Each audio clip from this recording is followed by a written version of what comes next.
bukan karena iman dan cinta kita kepada Nabi Muhammad SAW. Kita umat yang dirindukan oleh Nabi, umat yang dicintai oleh Nabi. Rasulullah ketika ia sedang duduk dengan para sahabat, Rasulullah berkata, "Wahai para sahabat, tahukah kalian golongan-golongan yang soleh? Tahukah kalian golongan-golongan yang mulia?" Sahabat berkata, "Apakah para malaikat ya Rasulullah?" Rasulullah berkata, "Bagaimana mungkin para malaikat tidak mulia sedangkan mereka berada di sisi Allah? Ada lagi yang mulia. Apakah para nabi dan rasul? Bagaimana mungkin para nabi dan rasul tidak mulia sedangkan Allah menurunkan wahyu untuk mereka? Ada lagi yang mulia. Apakah kami ya Rasul? Bagaimana mungkin kalian para sahabatku tidak mulia sedangkan aku berada di tengah-tengah kalian? Ada lagi yang mulia." Kata sahabat, "Allah dan engkau yang lebih tahu ya Rasul." Rasulullah menundukkan kepala. Dari kedua pelupuk mata beliau mengeluarkan air mata, membasahi pipi beliau sampai ke jenggotnya. Beliau menundukkan kepala sambil menangis dan beliau berkata, "Golongan yang mulia ini, golongan yang saleh ini, mereka golongan-golongan yang adanya nanti di akhir zaman. Mereka tidak pernah duduk bersamaku, mereka tidak pernah memandang wajahku, mereka tidak pernah mendengar langsung kata-kataku, akan tetapi mereka beriman kepadaku. Mereka umat yang aku rindukan, mereka umat yang aku cintai. Tuba liman yarani wa amana bi, wa tuba summa tuba liman lam yarani wa amana bi." Sungguh beruntung orang-orang yang melihatku kemudian beriman kepadaku, dan sungguh beruntung, sungguh beruntung, sungguh beruntung. 3 kali keberuntungan, 3 kali kemuliaan bagi orang-orang yang tidak pernah melihatku, akan tetapi mereka beriman kepadaku. Laqad ja'akum rasulun min anfusikum azizun 'alaihi ma anittum hadisun bil mu'minina raufur rahim. Hai sekalian manusia, telah datang kepada kalian utusan Allah dari golongan kalian manusia. Sungguh berat penderitaan yang kau alami, sungguh berat kesusahan yang kau alami. Sebelum kalian susah, dia lebih dahulu susah. Sebelum kalian menderita, dia lebih dahulu menderita. Sebelum kalian menangis, dia lebih dahulu menangis. Sebelum kalian berdarah, dia lebih dahulu berdarah. Harisun 'alaikum, dia menjaga kalian, menjaga akidah kalian, keyakinan kalian, tauhid kalian, syariat kalian, salat kalian, agar kalian tidak menyimpang, agar kalian tidak tersesat, agar kalian tetap berada di jalannya Allah. Bil mu'minina raufur rahim, kepada orang-orang yang beriman beliau sangat cinta, beliau sangat sayang. Beliau mencintaimu sebelum kamu mencintainya. Beliau merindukanmu sebelum kamu merindukannya. Siapa beliau? Siapa dia? Dia adalah seorang manusia yang mengorbankan jiwanya, mengorbankan nyawanya mengorbankan darah dan hartanya demi kita sebagai umat. Beliau kepanasan, kedinginan 3 hari 3 malam tidak makan, mengganjal perutnya sebongkah batu. Perut suci beliau berbunyi kelaparan, bukan untuk dirinya, kelaparan bukan untuk anak cucunya, kelaparan demi kita sebagai umat. Beliau seorang manusia yang pipinya pernah tertusuk duri sampai tembus ke sebelah demi kita sebagai umat. Beliau seorang manusia yang wajah beliau pernah dilempari kotoran demi kita sebagai umat. Lupakah kita dengan air mata beliau yang menetes setiap malam demi kita? Lupakah kita dengan darah suci beliau yang menetes ketika berada di kota Taif? Dahi beliau dilempari batu, darah beliau keluar. Ketika darah itu jatuh, ditampung darah beliau, ditampung darahnya. Sahabat bertanya, "Ya Rasulullah, kenapa kau tampung darahmu ya Rasul?" Rasul berkata, "Andaikan darahku jatuh di atas tanah Taif, penduduk kota Taif akan ditenggelamkan oleh geni. Sedangkan mereka adalah umatku." Luar biasa kasih sayang Nabi kepada kita. Tapi kita sebagai umat sering lupa diri. Kita sebagai umat merusak sunnahnya. Kita sebagai umat melanggar ajarannya. Semakin hari semakin jauh darinya. Meninggalkan pakaiannya, meninggalkan ajarannya, meninggalkan sunnah-sunnahnya, meninggalkan kepribadiannya, meninggalkan akhlaknya, meninggalkan Al-Qur'annya. Rasulullah SAW yang mana Syedina Ali karamallahu wajhah, "Inna Rasulullah ila akhirin nafsi hawraka safataihi marratain wa alwaihi safir wa sami'tu."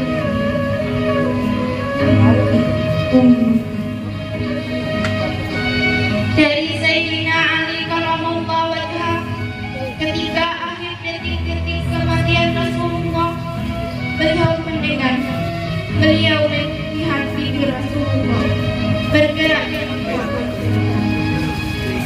Beliau mendekatkan telinganya, mendekatkan pendengarannya, dan beliau mendengar. Rasulullah berkata, "Umat, umat." Ketika nyawa Rasulullah akan dicabut, Rasulullah berkata kepada Jibril, "Wahai Jibril, aku belum puas meninggalkan umat. Aku tidak mau meninggalkan mereka dalam keadaan belum diberi jaminan oleh Allah. Wahai Jibril, sampaikan kepada Allah, aku tidak meminta jaminan untuk diriku. Aku tidak meminta jaminan untuk keluargaku, tapi aku cuma meminta jaminan untuk umatku. Wahai Jibril, sampaikan kepada Allah." Jibril pun pergi kepada Allah.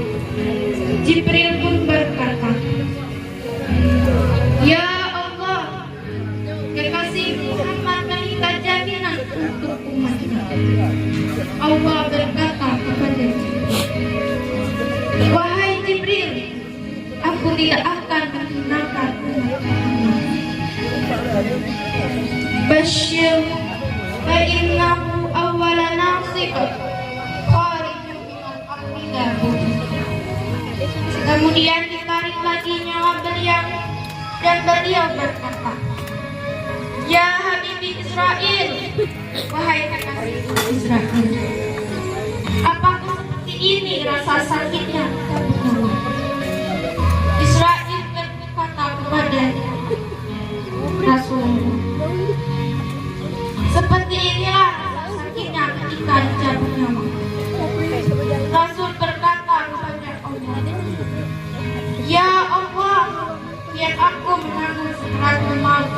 umatku. Ya Allah, mereka tidak akan kuat, mereka tidak akan sanggup. Aku nabi mereka, aku pemimpin mereka.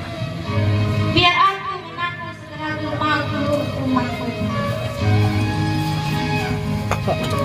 Di mana kita sebagai umat? Depan. Apa yang telah kita Apa ada? lakukan? Nabi berkorban untuk kita. Di saat detik-detik terakhir nafasnya, beliau tidak memikirkan rasa sakitnya, rasa pedihnya, dan beratnya setelah rumah. Beliau memikirkan kita sebagai umatnya. Kelak di yaumil kiamah, ketika para nabi, para rasul berkata, nafsi, nafsi, diriku sendiri, jiwaku sendiri, aku mengurus urusanku sendiri, aku tak bisa menolong kalian. Ketika para nabi dan rasul tidak bisa menolong umatnya, Rasulullah Muhammad ibni Abdullah bersujud kepada Allah. Nabi Muhammad bertekuk lutut, beliau bermohon kepada Allah. Ya Allah, aku tidak meminta pengampunan untuk diriku, walau Fatimah, walau Hamzah. Aku tidak meminta pengampunan untuk Fatimah. Aku tidak meminta pengampunan untuk Hamzah. Tapi aku cuma minta pengampunan untuk umat. Ya Allah, untuk umatku, ya Allah. Rasul tidak meminta pengampunan untuk dirinya. Rasul tidak meminta pengampunan untuk anaknya. Rasul tidak meminta pengampunan untuk paman dan bibinya. Rasul tidak meminta pengampunan untuk anak. Tapi beliau meminta pengampunan untuk kita sebagai umatnya. Karena begitu cintanya beliau kepada umat, sampai-sampai beliau berkata, andai salah satu dari kalian kakinya tertusuk duri, andaikan salah satu dari kita yang duduk di sisi ada yang terkena duri, pasti kita merasakan sakit. Apa kata Rasulullah? Maka aku tidak merasakan apa yang dia kecuali yang aku rasakan sampai dalam hatiku. Rasakan. Sudahkah kita mengorbankan kedua mata kita untuk memandang hal-hal sukai Nabi? Sudahkah kita mengorbankan kedua tangan kita memberi makan golongan-golongan yang sukai Nabi? Sudahkah kita mengorbankan lidah kita untuk mendakwakan syiar Nabi? Sudahkah kita mengorbankan kaki kita melangkah tempat-tempat yang disukai Nabi? Kita belum bisa membalas pesan Nabi, dan kita tidak akan pernah bisa membalas pesan Nabi Muhammad. Sekalipun kita merangkak dari rumah menuju makam Nabi, merangkak bukan dengan kaki, merangkak bukan dengan tangan. Walaupun kita merangkak dengan kedua mata dari rumah menuju makam Nabi, masih belum bisa membalas jasa-jasa Nabi. Kecintaan kita belum ada apa-apanya. Apakah kecintaan kita lebih besar daripada kecintaan seorang yang ada di zaman Syekh Abdul Rahman Ad-Dibai? Di zaman Syekh Abdul Rahman Ad-Dibai, pengarang Maulid Ad-Dibai, ketika beliau ingin berziarah ke makamnya Rasul, ketika beliau ingin berziarah ke makamnya Nabi, ada satu orang anak kecil yang ikut. Maka kata rombongan, hai anak kecil, engkau tidak boleh ikut.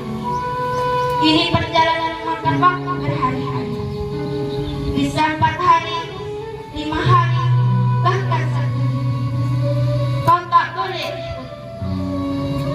Pergilah rombongan Syekh Abdul Rahman Ad-Dibai berziarah ke makamnya tanpa sepengetahuan rombongan. Ternyata anak kecil tersebut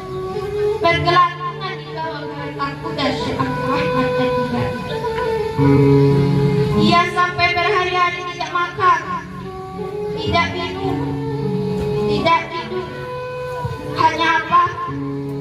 Hanya ingin pergi ke makamnya Rasul. Saking cintanya kepada Rasul, ketika sampai di mimpinya, anak kecil itu datang. Rombongan itu berkata, bukankah ini anak kecil yang waktu itu mau ikut? Dia tidak makan, dia tidak minum, dia tidak tidur. Anak kecil itu berlari.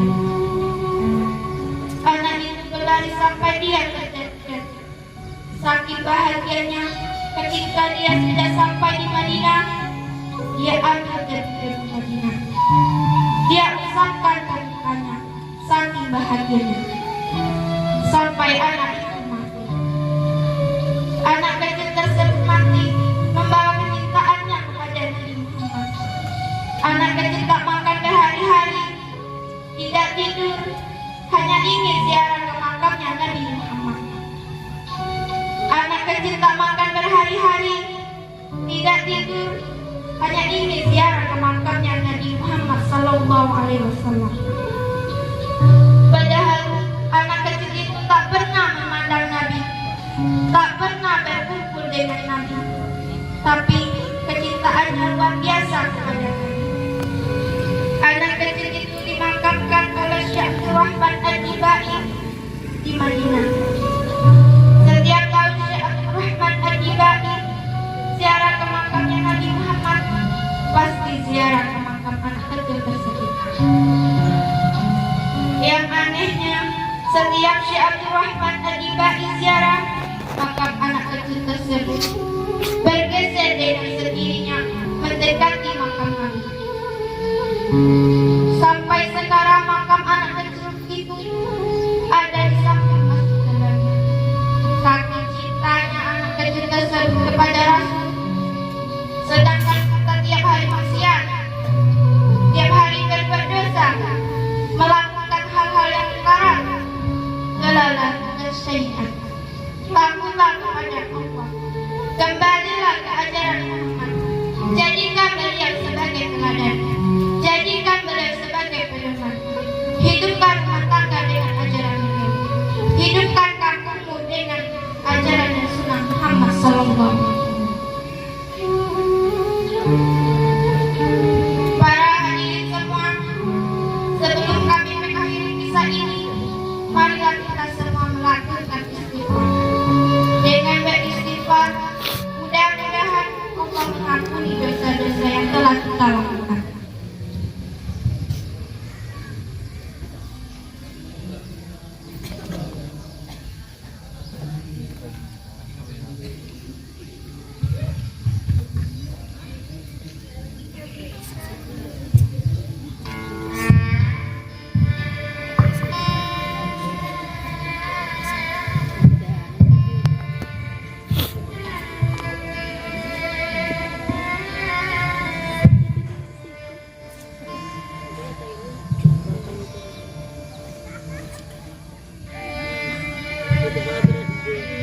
Allah Rabbal Baraya, astaghfirullah minal khataya, astaghfirullah Rabbal Baraya, astaghfirullah minal khataya.